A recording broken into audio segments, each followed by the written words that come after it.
जिस आतंकी ने मेरे भाई का कत्ल किया है ना, वो आतंकवादी मोनू मानेसर, अमित शाह जी उस गैंग के मालिक हैं, वही चलाते हैं उस गैंग को, क्योंकि मोनू मानेसर कान में यूं बतला रहे हैं। वही राजस्थान पुलिस, कन्हैया लाल की हत्या की जाती है, राजस्थान पुलिस दुबई जाती है। क्या शर्म नहीं आती? कन्हैया लाल है, ये नासिर और जुनैद खान है। इमरान प्रतापगढ़ी गांव के अंदर आए थे लेकिन धरने में शामिल नहीं हुए क्योंकि उनकी सरकार है राजस्थान के अंदर। कन्हैया की हत्या हुई, हम लोग प्रोटेस्ट में निकले।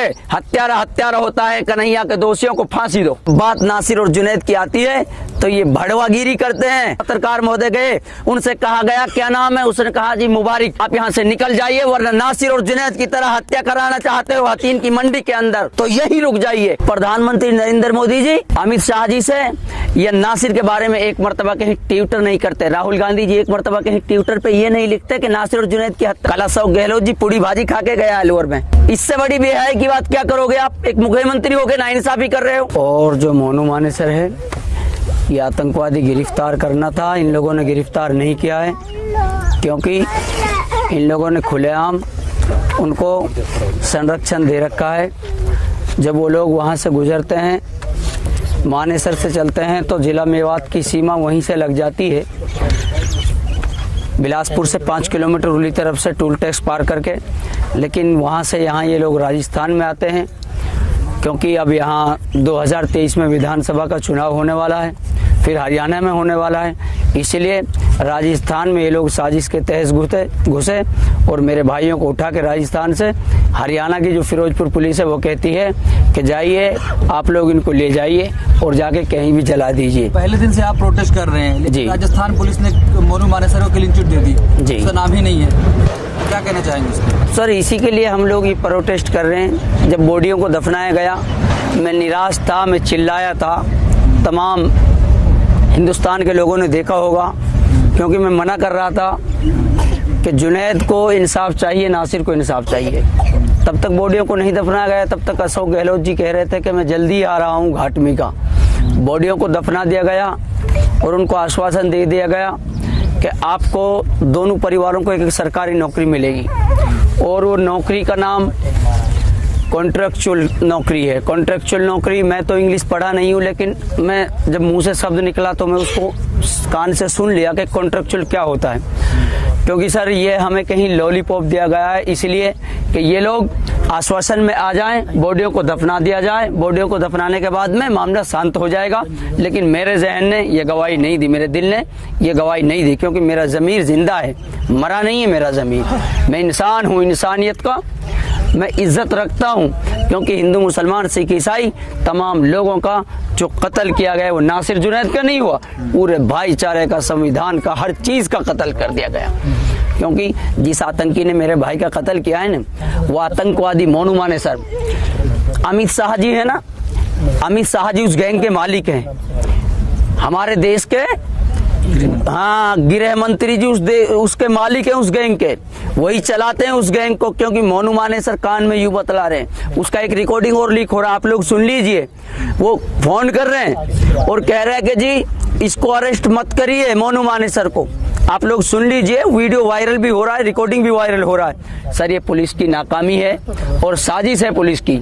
ये हमारे खिलाफ सरासर साजिश रची जा रही है और मेवातियों को टारगेट किया जा रहा है और इल्जाम लगाया जा रहा है कि ये लोग गोकशी करते हैं। राजस्थान पुलिस कह रही है हम जा रहे हैं, तो लेकिन हरियाणा पुलिस हम पर केस कर दे रही है, तो मजबूर है इसलिए नहीं कर पा रहे कुछ। वही राजस्थान पुलिस जो कह रही है कि हम जा रहे हैं, वही राजस्थान पुलिस जब मियाँ भाई के द्वारा, क्योंकि कातिल कातिल होता है, जब मियाँ भाई के द्वारा कन्हैया लाल की हत्या की जाती है, राजस्थान पुलिस दुबई जाती है। कहाँ जाती है? दुबई, दूसरी कंट्री में जाती है, सऊदी खाड़ी देशों में, और फ्लाइट के जरिए 2 घंटे में पकड़ के यहाँ ले आती है। क्या शर्म नहीं आती? ये हमें विश्वास दिला रहे हैं और दूसरी तरफ से कह रहे हैं कि हमारे ऊपर केस हो गया। ये रली मिली साजिश है, क्योंकि Voda idea Airtel, Voda idea Airtel, ये सब टावर अलग अलग है, नाम अलग अलग है, लेकिन लोगों को एक तरीके से लूट रही है सारी कंपनियां। ऐसे ही लोगों की साजिश है। वरुण सिंगला जी खुलेआम दहशतगर्दी को अंजाम दिलवा रहे हैं और दे रहे हैं।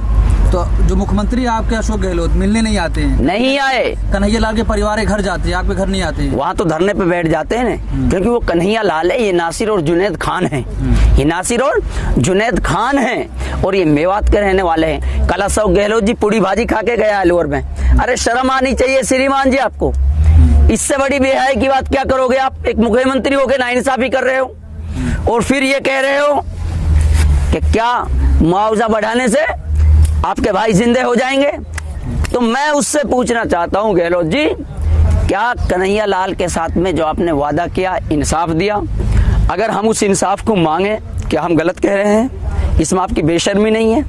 गहलोत जी, ये दिन आपको देखने पड़ेंगे, क्योंकि आप भाईचारे का कत्ल कर रहे हो और जो लोकल यहाँ का दबाव चल रहा है सर, वो इतना प्रेशर है कि मैं बयान नहीं कर सकता। अच्छा, जिस तरीके से 4 महीने से लगातार मोहब्बत की दुकान खोलने की बात हो रही है, जी क्या जी, उस मोहब्बत की दुकान में नासिर और जुनैद का घर नहीं आता है?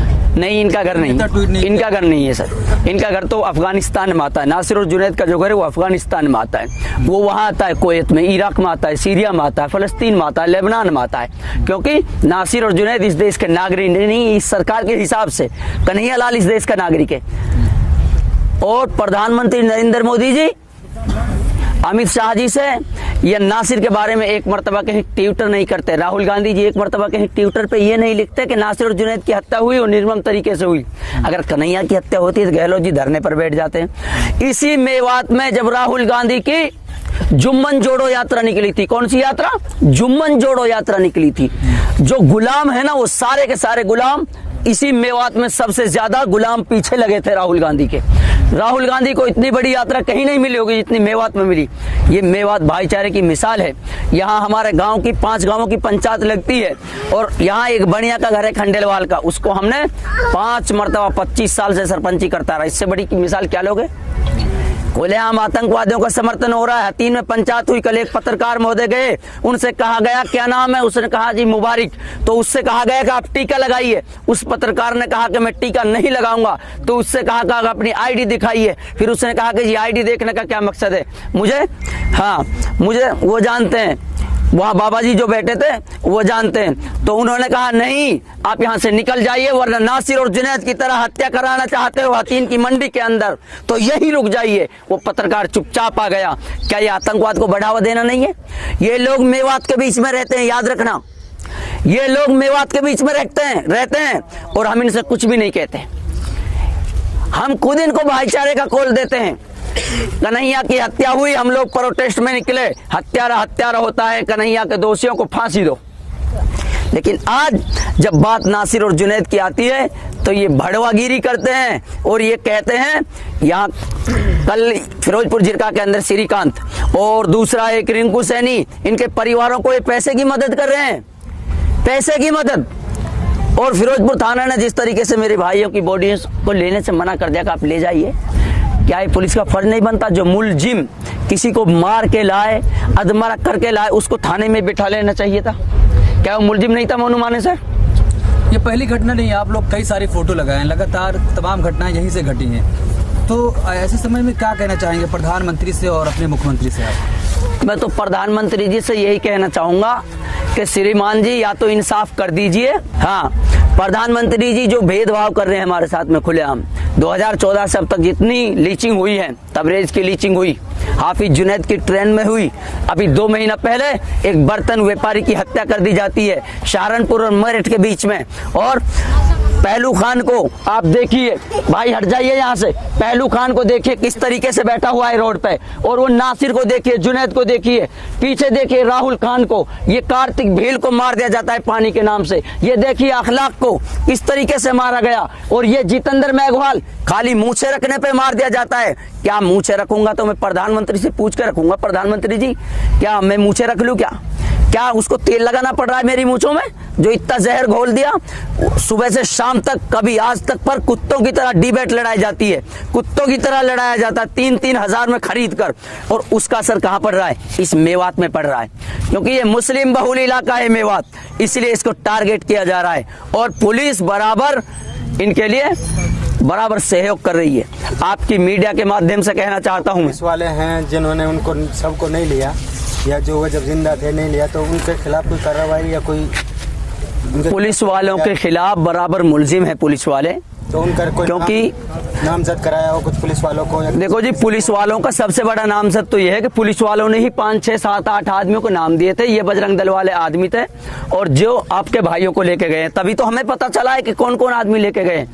दूसरी बात यह है कि उस गांव के लोग शाहिद हैं, गवाह हैं उस गांव के लोग जहां पे ये घटना हुई थी, पीरो को चौधरी गोपालगढ़ अंतर्गत में।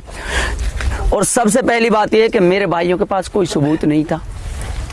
मेरे भाई किसी भी गांव में जाके पूछ लो, यहाँ एक खड़ा है हमारा भाई, उसकी गाड़ी गिट्टी की चलती है, यहाँ बेचारा गाड़ी चला के मजदूरी करता था। और मैं सरफ का काम करता हूँ, मोटरसाइकिल से, बाइक से फेरी करता हूँ, गांव गांव घूमता हूँ। मेरे भाइयों 200-300 रुपए की मजदूरी करके अपने बच्चों को पाल रहा हूँ, और मुझे धमकियाँ दी जा रही हैं। क्यों धमकियाँ दे रहे हो? मैं कहना चाहता हूँ सत्ता के दलालों से। कब तक आप ऐसे धरना प्रदर्शन करेंगे? धरना जारी रखूंगा। ये लुंगी है ना, ये लुंगी मेरी माँ ने सुबह दी है मुझे पहनने के लिए। ये लुंगी है ना, ये कफन में तब्दील हो सकती है। अगर मेरी जान चली गई तो इस लुंगी का कफन तो बन सकता है, लेकिन ये नहीं कि मोहम्मद जाबिर यहाँ से उठ जाए बिना इंसाफ लिए। ये नहीं हो सकता, क्योंकि मैं उस दादे की औलाद हूँ जिन्होंने अंग्रेजों से लाठी के बल पे लड़ाई लड़ी, क्योंकि फिर अंग्रेज आ गए, उनसे लड़ाई लड़ी, और फिर हम लोगों ने रायसेन को खाली करा के अंग्रेजों को बमूल पे चढ़ा दिया कि हमारे देश को छोड़ जाइए मेहरबानी करके। तो मुख्यमंत्री अशोक गहलोत कह रहे हैं कि पैसा दे दिए, मुआवजा दे दिए, अब इंसाफ मिल रहा है, धीरे धीरे टाइम लगेगा। अशोक गहलोत जी से ये पूछिए कि जी चिरंजीवी जो योजना लागू की है, क्या वो सरकार की मदद है? क्या पूछिए। चिरंजीवी जो योजना है ना सर, उसमें किसी की भी डेथ हो जाती है, किसी की भी, तो उस योजना के अंतर्गत जो योजना दी गई है उसको कोई भी निकलवा सकता है, परिजन, चिरंजीवी योजना को। और दूसरी बात एक, उसमें 5 लाख रुपए का जो लॉलीपॉप दिया गया है वो 1 अप्रैल से लागू होता है। कब से? 1 अप्रैल से लागू होता है। मेरे भाइयों की डेट कब हुई? 15 तारीख में रात में। तो 1 अप्रैल में जब वो डेट दी गई है, तो आप ये बताइए 5 लाख रुपए निकल सकते हैं क्या? वो तो अप्रैल में लागू होंगे, और डेट कब हुई है? 15 फरवरी में। तो आप सोचिए 1.5 महीने बाद जो स्कीम लागू होगी वो खाते में आएगी क्या? नहीं आ सकती ना। तो फिर चिरंजीवी क्यों? जबकि कन्हैया लाल परिवार को 1 करोड़ दिया जाता था, यहाँ चिरंजीवी योजना क्यों आ रही थी? ठीक है, क्योंकि जो चिरंजीवी योजना है इसको कोई भी ले सकता है, हर आदमी ले सकता है चिरंजीवी योजना को। आप लोग तमाम तरह की तख्तियाँ लिए हैं, मोनू मानेसर को गिरफ्तार करो और हमें न्याय चाहिए, तो लगातार प्रोटेस्ट भी आपका पहले दिन से चल रहा है, तो क्या लग रहा है इंसाफ मिलेगा? चल बैठ जा। अभी तक तो लग नहीं रहा कि इंसाफ मिलेगा, क्योंकि जो ये डेथ हुई थी आज इनको 9 रोज है, आज यानी 9वां दिन है। अब तक पुलिस की कहीं ना कहीं ढिलाई चल रही है, जो अब तक अरेस्टिंग नहीं हुई है। तो ये जो प्रोटेस्ट है ये तब तक चलता रहेगा जब तक जो आरोपी हैं उनको गिरफ्तार नहीं किया जाएगा। भाई, जिस तरीके से लगातार घटनाएं आपके इलाके में घट रही हैं, कई सारी फोटो यहाँ हमने देखी हैं, तमाम लोग इसी इलाके से ताल्लुक रखते हैं, लेकिन घटनाएं रुक नहीं रही हैं, तो क्या चाहते हैं कि क्या ऐसा कुछ होना चाहिए जो घटनाएं रुकें? देखो, पहली की जुनैद और नासिर की घटना कोई पहली घटना नहीं है। 10 से 15 घटना मेवात क्षेत्र में ऑलरेडी हो चुकी हैं, और कहीं न कहीं उसमें लूजपना रहा है। हम नहीं चाहते कि आगे भी ऐसी घटनाएं घटें, इसलिए हम कंटिन्यू प्रोटेस्ट पे बैठे हैं। और लगातार कल इसी गांव के अंदर एक मौन तरीके से क्या नाम है प्रोटेस्ट किया गया था, और कल फिरोजपुर झिरका के अंदर 15-20 हजार आदमी की संख्या में प्रोटेस्ट होगा। आज सुबह मॉर्निंग में आलोर के अंदर प्रोटेस्ट हुआ था। कंटिन्यू ये धरना कंटिन्यू रहेगा, लेकिन इसके अलावा जगह जगह छोटे छोटे बड़े बड़े प्रोटेस्ट कंटिन्यू जारी रहेंगे, और वो जब तक जारी रहेंगे जब तक बिल्कुल जो मोनू मानेसर है, क्योंकि जितनी हत्याकांड इधर हुए हैं उसमें 90% में मोनू मानेसर का नाम है, और जिसको आप लोगों ने देखा कल एक पुलिस ने एक वो जारी किया था कि मोनू मानेसर का नाम नहीं लिस्ट से। तो आपको क्या लगता है इंसाफ मिलेगा? फिर इंसाफ तो लेके रहेंगे, जिसकी आप मांग कर रहे हैं गिरफ्तारी की, उसका नाम हटा दिया जा रहा है। बिल्कुल बिल्कुल, इंसाफ हम लेके रहेंगे, इंसाफ के लिए यहाँ पे बैठे। अगर इंसाफ पे मिल जाता तो मैं बैठते क्यों? क्योंकि जब यहाँ पे मंत्री, अभी तक मुख्यमंत्री नहीं आए आपकी आवाज सुनने। मुख्यमंत्री तो छोड़िए, अभी तक कलेक्टर साहब नहीं आए। कलेक्टर साहब नहीं, इमरान प्रतापगढ़ी गांव के अंदर आए थे, लेकिन धरने में शामिल नहीं हुए, क्योंकि उनकी सरकार है राजस्थान के अंदर। और कल अशोक गहलोत साहब और राहुल गांधी साहब अलवर आए थे, और यहाँ से 50 किलोमीटर दूर नासिर और जुनैद के गांव नहीं आ पाए। ये सोचने के बाद एक तरफ भारत जोड़ यात्रा की बात करते हैं, कन्याकुमारी से कश्मीर तक जाती, इसी मेवात से होते हुए, और पूरे हिंदुस्तान में जितनी भीड़ नहीं हुई इतनी मेवात के अंदर भीड़ हुई थी। और आज उसी मेवात का जब बंदे का कत्ल किया जाता, कत्ल भी इस तरीके से कि उसको जिंदा जला दिया जाता है। जहाँ इस्लाम धर्म में दफनाना है वहाँ उसको जिंदा जलाया जा रहा है, उसके मजहब के खिलाफ जाके, और उसमें भी एक ट्वीट तक